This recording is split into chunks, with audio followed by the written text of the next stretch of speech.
she's a disaster for New York. She's a horrible, horrible human being. And I think she's a total crook. There's no question about it. But that's just my opinion. Pam's going to have to do what she wants. She's a very bad person. She's a very, very bad person who campaigned solely on, I'm going to get Donald Trump over and over again. She's a sick person. But that's has nothing to do with what Pam does. Pam is going to do what's right. What is your response to Donald Trump? That no one is above the law. And that I pursue cases based on evidence, based on facts, and based on an analysis of the law. And that the politics stop at my door. This is somebody who ran in 2018 on making promises that she was going to take down Donald Trump. And I don't know if these people just continue to think that they are above the law and that what they do is just never going to get found out. But this should be a really big wake-up call to any other Democrats who have some skeletons in their closet that someone's coming from you and it's going to be found out. Stunning allegations against Attorney General Letitia James of New York that when a top aide was accused of sexual harassment, she kept quiet. Some say that she's handling it far differently than her aggressive investigation of former Governor Andrew Cuomo. From one of the women whose allegations of sexual harassment led to the resignation of the Attorney General's closest aide, her longtime chief of staff. She raises many questions about how the case was handled, and others have wondered why the Attorney General waited until after she won re-election to make the case public. Sophia Quintanar worked for Attorney General Tish James as a deputy press secretary until last year. She is speaking out tonight as both the victim of sexual harassment from James' chief of staff, Ibrahim Khan, and as a former employee who doesn't understand how her case was handled differently from the sexual harassment case brought by the office against former Governor Andrew Cuomo that forced him to resign. She charges that James took more care to protect Ibrahim Khan than the women who accused him of abuse. I find it just appalling to see how the office handled this publicly, Ms. Quintanar, 33, said in an interview with the New York Times. Me and the other victims, we deserve the same vindication that was given to those other victims that she stood up for. It shouldn't be any different because it happened in her house. Sophia Quintanar said she was referring to how Tish James protected the 11 women she claimed were victimized by Andrew Cuomo. She said Khan touched her inappropriately after a Brooklyn fundraiser and kissed her against her will. One of the problems for the Attorney General is that she didn't disclose the investigation of Khan, even though the probe of the charges was going on while she sought re-election. And it wasn't until today that she offered a public defense of her actions, saying, quote, "My office treated this matter as aggressively as every other matter that has come before our office. Within 24 hours, our office took disciplinary action and put Ibrahim Khan under restrictions. And within 72 hours, we engaged an outside law firm that began an impartial and exhaustive review of the allegations. But the issue has continued to percolate, and there are demands for an outside probe of the case. Governor Hochul was asked if it was unethical to hide the case until after the election." She clearly covered up sexual assault by her chief of staff, who happens to be a Muslim. She was sued in that action, 2022.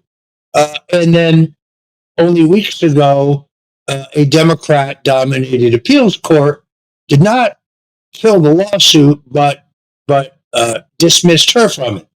This is what, among lawyers, is called wrongly decided. She did it. Not once, not twice, but 3 times. By the way, I have the names of all 3 women. Be great for a documentary. Anyway, so you have her covering up sexual assault. But wait a minute, isn't that what she drove Andrew Cuomo out of office over? So yet another example of Tish's hypocrisy. New York taxpayers who had to foot the bill when the state's attorney general went after Trump could now be on the hook for AG Letitia James' legal defense fees as she tries to battle mortgage fraud charges. Now, the DOJ has opened an investigation into New York Attorney General Letitia James over loans and property purchases that she made in both New York and Virginia. And now she is trying to use taxpayer dollars to pay for her personal legal fees. What do you make of this and the fact that there is even a provision in the state's budget to cover an official's legal defense fees? The legislature snuck in $10 million to make sure that the taxpayers pay for whatever legal defense she has against Donald Trump. She accused Donald Trump of the same, and yet as her lawyer, Abbott Lowell, said recently, it was just an error. We made a mistake. Even alleging that her father was her husband, her spouse, that was a mistake. Yes, we made a few errors, but we later corrected that in the document. Just go back and look. Come on. This is why the Justice Department has opened an investigation. And then lastly, we've been doing a deep dive into her campaign finances, particularly through Act Blue. If you're familiar with Act Blue, it is a Democrat payment processing company. It's now in total array. They fired their all top executives. They're not commenting to the police. 19 state attorney generals are investigating them. But of those Letitia James donors who will talk to us, which is around 60% of those contacted, more than 70% of them will tell you they have never heard of Letitia James. They never made a contribution to her, never mind many contributions to her. This is fraud. So that research is still being conducted. Our good friend James O'Keefe has done some of this. My good friend Chris Gleason has done others, but now it is being done comprehensively. I think we will show that her campaign for Attorney General was almost completely fraudulently financed. And then, frankly, I had to go back and look at her campaign for city office. She was the city advocate, a job that is completely unnecessary and has no real responsibilities. And it appears to me that she did the same thing there, taking contributions that were illegal, laundering them through New York City residents, and then submitting those contributions for the New York City's 8-to-1 campaign finance matching program. That's also a crime. So, look, I think Letitia James is in big trouble. And she's the one who said no one is above the law. She said it's the art of the steal. Well, in fact, it is the art of the steal. But Dinesh, it looks to me like the person who's been stealing is Tish. Donald Trump has this, I'm on his enemies list, not only because of that $454 million judgment, but also because all of the cases that we have brought during his second tenure. And each and every day, as I walk in our beloved Brooklyn, people come up to me and say, Tish, I'm afraid to take my child to school. Tish, I'm afraid to go to work. Tish, I have to close down my restaurant. And even individuals, immigrants, some of them undocumented, who have been witnesses to horrific crimes. I cannot serve as a witness, Tish. I'm afraid to go into that courthouse because it is no longer a safe space.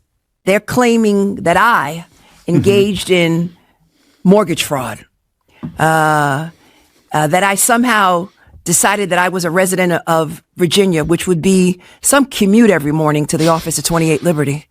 That somehow, I should be held to the same standard as Donald Trump, but somehow what I did was basically similar to what Donald Trump engaged in.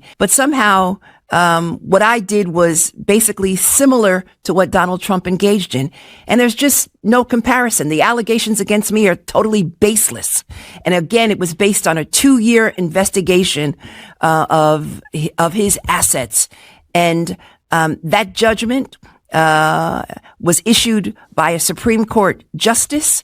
And there was an argument before the First Department Appellate Division, and we are awaiting a decision. I will respond to these baseless allegations at the appropriate time and in the appropriate way, but I am 100% confident that it will not result in any criminal indictment or action against me, and that it is nothing more than a revenge tour, and that Donald Trump just ultimately got to the J's, and I was next. The key allegation, again, it sounds like you don't want to address them here, but I'm just going to put it out so people understand that a property that was owned in Virginia, and a mortgage that you signed, if I'm not mistaken, for that property, that they say you falsely represented yourself as a resident of Virginia, and that was essentially amounts to mortgage fraud since you're a resident of New York. What is your response to that? It's baseless. Everybody knows I'm a resident of New York. specifically Brooklyn. And again, we will respond at the appropriate time in the appropriate way to these baseless allegations. And some media outlets like the Daily News over the weekend has indicated as much. That's all you want to say? That's all that I'm going to say. That's all for today. Thank you. If you want global news to keep you up to date on any new developments, please subscribe our channel and forward our content with your friends on social media and email. Thank you very much for keep supporting me. Stay safe, be blessed. Namaste. Thank you, God bless you, and God bless America.